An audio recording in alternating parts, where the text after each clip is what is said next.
Hallöchen. Ein Wahnsinn. Der Winter ist vorbei. Ich habe fast verlernt, YouTube-Videos zu drehen und einfach hier zu quatschen. Die 427,7 Kilometer sind ungefähr vor 3 Tagen mit diesem wunderbaren Bike abgeschlossen worden. Und ja, ist ein verrücktes Gefühl. Ich habe es, glaube ich, noch immer nicht ganz gecheckt, dass es schon vorbei ist und dass ich das Ziel erreicht habe. Oh yeah, noch ein kleines Update meinerseits, und zwar dieses Gefühl, wenn du nach 24 Stunden dich wieder in einen Autositz setzt. Das ist der Komfort des Jahrtausends, ich sage euch das. Also ich habe einfach gesagt, was für ein Traum, dass der Mensch das Auto erfunden hat. So gepolsterte Sitze, dieser Komfort. Früher haben das Leute tatsächlich öfter gemacht. Lange Strecke, unkomfortabel zurücklegen, aber wir können uns heute einfach in ein Auto setzen. Es war das Erstrebenswerteste, das Traumhafteste, das Beste, das Großartigste in der ganzen Welt, diesen Autostuhl zu benutzen. Wahnsinn. Es war ein mega geiler Trip.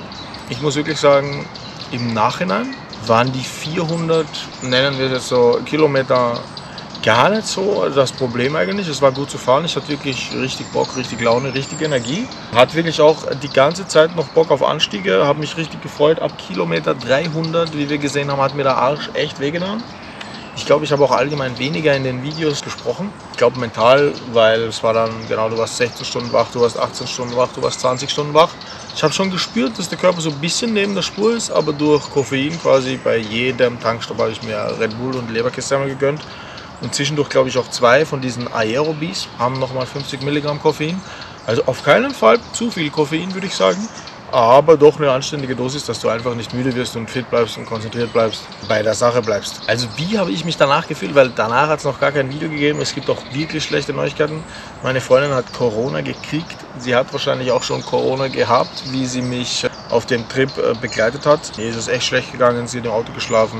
Danke vielmals, Liebling, für deinen Einsatz an der Stelle. Sie hat quasi nur geschwitzt. Sie hat vor Abfahrt in München tatsächlich noch einen Test für sich gemacht, weil sie sehr vorsichtig ist, was das Thema angeht.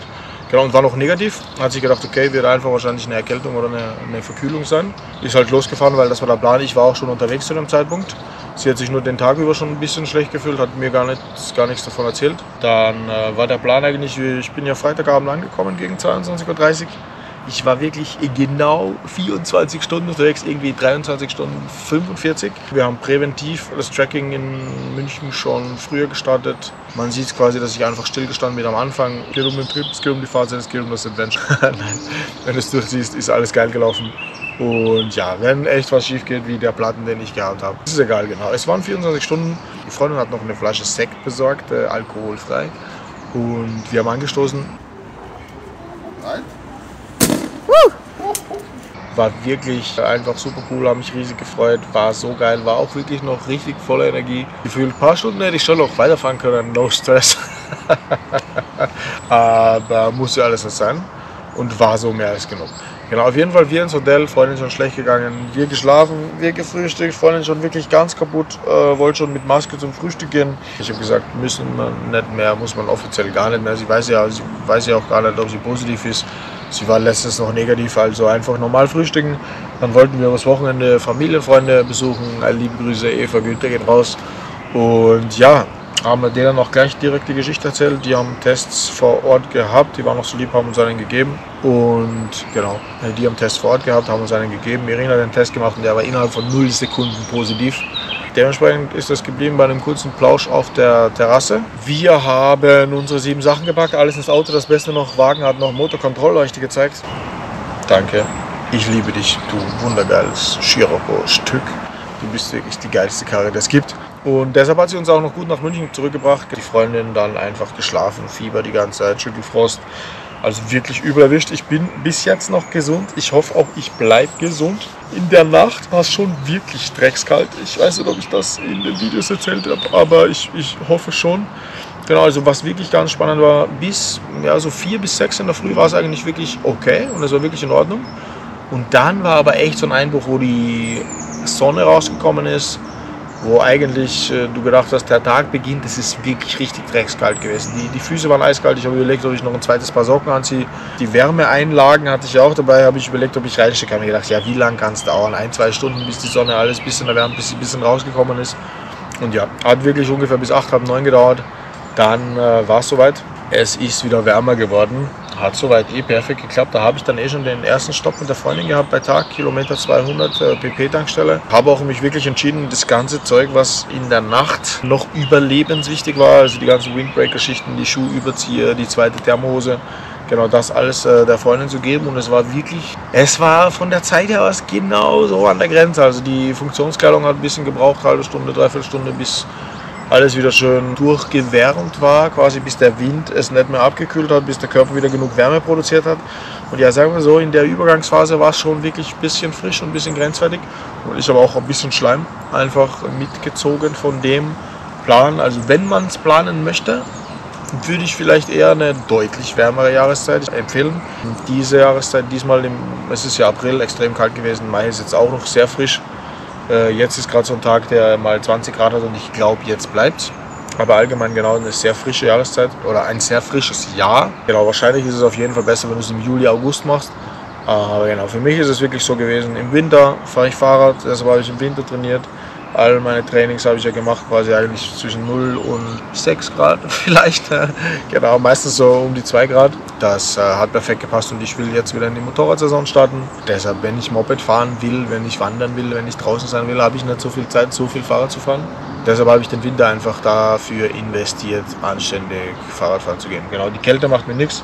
Die einzige Limitation war halt, nach spätestens 100 Kilometern sind entweder deine Klamotten so durchgeschwitzt, dass es kalt durchgeht vom Wind.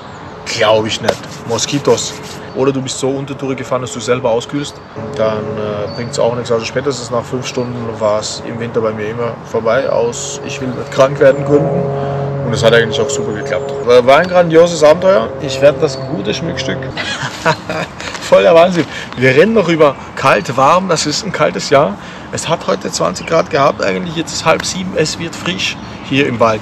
Es ist nicht wirklich kalt, aber sagen wir mal, mit Pulli ist deutlich angenehmer. Und nachdem ich ja schon ein bisschen Schleim habe, möchte ich es auf keinen Fall riskieren und übertreiben, jetzt noch krank zu werden. Ich hoffe, auch die Freundin steckt mich nicht an. Für mich hätte es keine Corona-Regeln mehr gegeben. Ich hätte gesagt, scheiß drauf. Keine Trennung, keine Masken, kein nix. Aber genau, die Freundin will mich auf keinen Fall anstecken, laufe zu Hause mit Maske rum.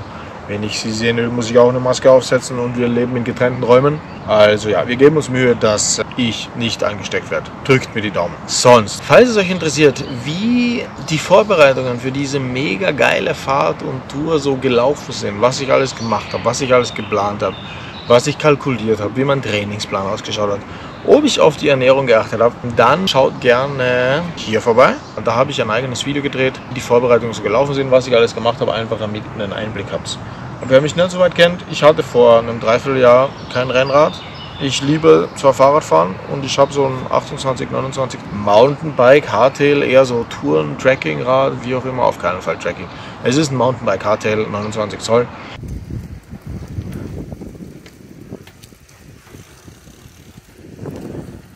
Aber ja, ich nehme es eigentlich eher so für Langstreckentouren und es ist halt gemütlich für die Stadt, Oldschool Mountainbike-Style mit großen Rädern, damit du besser rollst. Für die Verwirklichung des Plans habe ich mir auch dieses geile Rennrad hier gebraucht bei eBay Kleinanzeigen gekauft und habe